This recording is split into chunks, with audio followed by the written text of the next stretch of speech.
Hello everyone, welcome back to this course of child development and pedagogy यानी कि बाल विकास एवं शिक्षण शास्त्र। हमने हमारे प्रीवियस वीडियो में डेवलपमेंट के कॉन्सेप्ट को डिस्कस किया था। इसके साथ में हम लोगों ने ये भी देखा था कि डेवलपमेंट और ग्रोथ में क्या डिफरेंसेस होते हैं।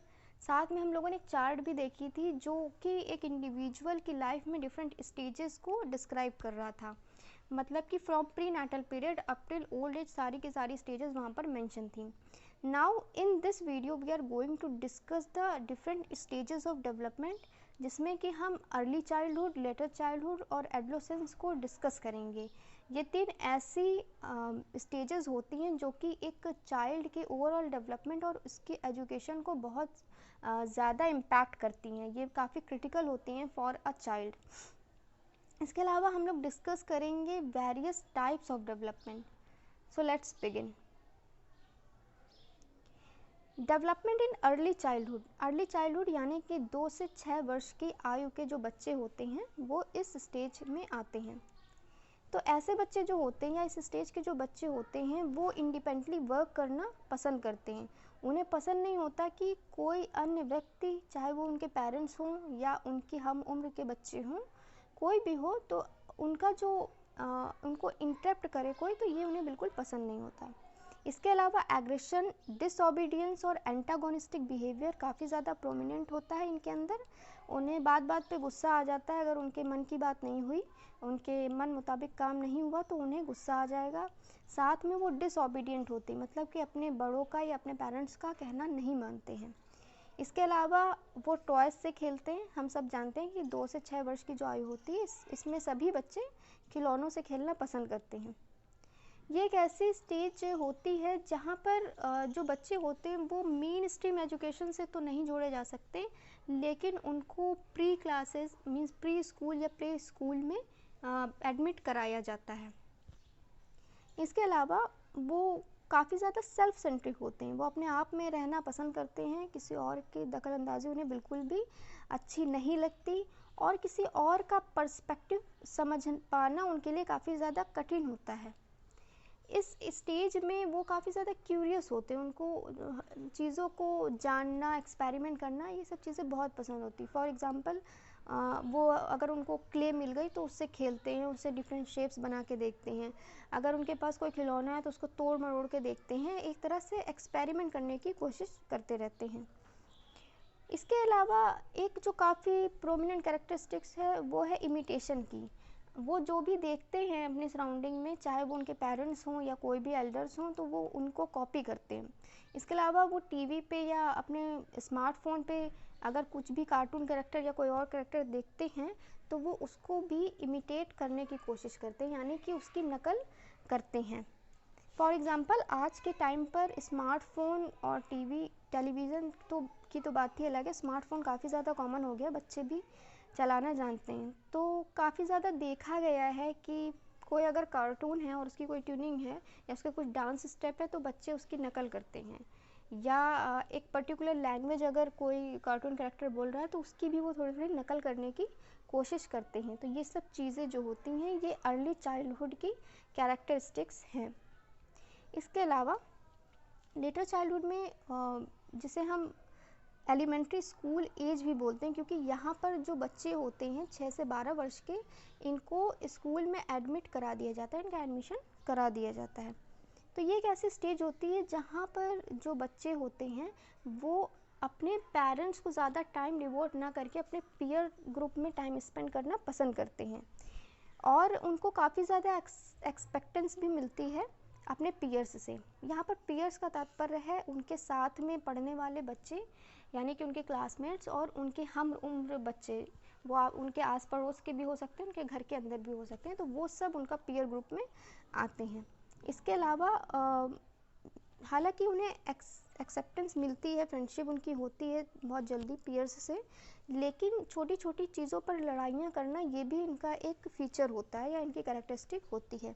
वो छोटी छोटी चीज़ों पर लड़ जाते हैं, जैसे कि खिलौनों के लिए लड़ जाते हैं, किताबों के लिए लड़ जाते हैं, या फिर अगर एक ही घर में 2 इसी स्टेज के बच्चे हैं तो वो शायद अपने फेवरेट टीवी प्रोग्राम को देखने के लिए भी आपस में लड़ाई कर लें।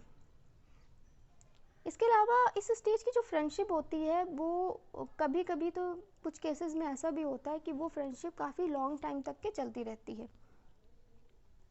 जो भी चीज़ें इस स्टेज पे एक बच्चा सीखता है या एक्सपीरियंस करता है वो उसकी लेटर स्टेज में काफ़ी ज़्यादा इन्फ्लुएंस करती हैं।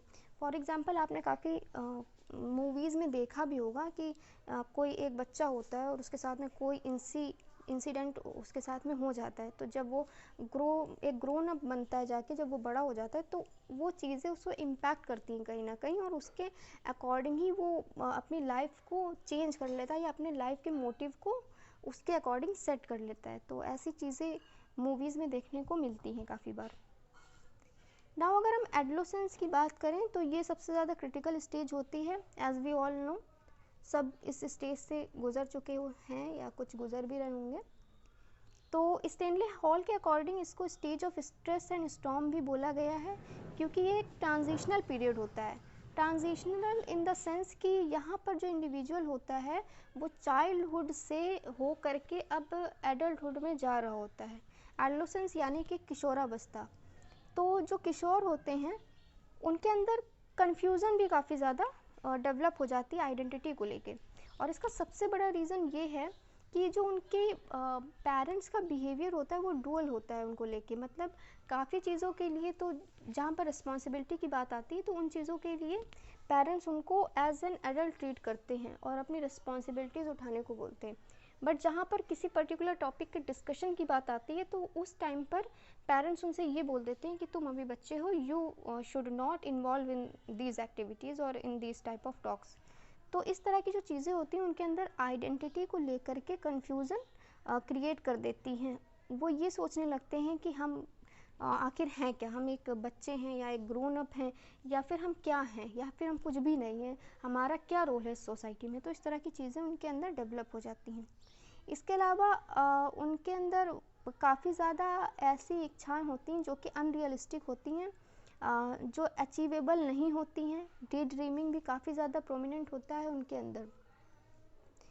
इसके बाद में कुछ और कैरेक्टरिस्टिक्स हैं जैसे कि रैपिड फिजिकल चेंज। उनके अंदर उनके शरीर में काफ़ी ज़्यादा चेंजेस आते हैं, एज वी ऑल नो, क्योंकि जब एक चाइल्ड अब डेवलप होके एक एडल्ट बनेगा तो इट्स श्योर कि उसके अंदर चेंजेस आएंगे, उसके अंदर फिजिकली काफ़ी ज़्यादा चेंजेस आते हैं। इसके साथ साथ मेंटल चेंजेस भी आते हैं, और इमोशंस की जो इंटेंसिटी होती है उसमें भी बदलाव आते हैं।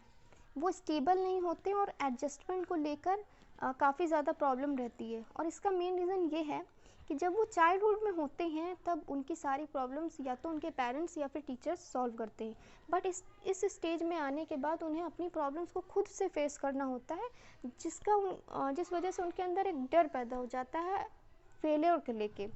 उन्हें ये डर रहता है कि कहीं हम फेल ना हो जाए, और इस तरह की एंग्जाइटी उनके अंदर डेवलप होने लगती है। इसके अलावा revolt to authority, we all know कि इस स्टेज के जो इंडिविजुअल होते हैं उनके अंदर रिवॉल्ट की भावना काफ़ी ज़्यादा जो है प्रबल हो जाती है। साथ में सेक्स इंस्टिंक्ट्स की अगर हम बात करें तो वी ऑल नो कि मैच्योरिटी हो जाती है इन चीज़ों की।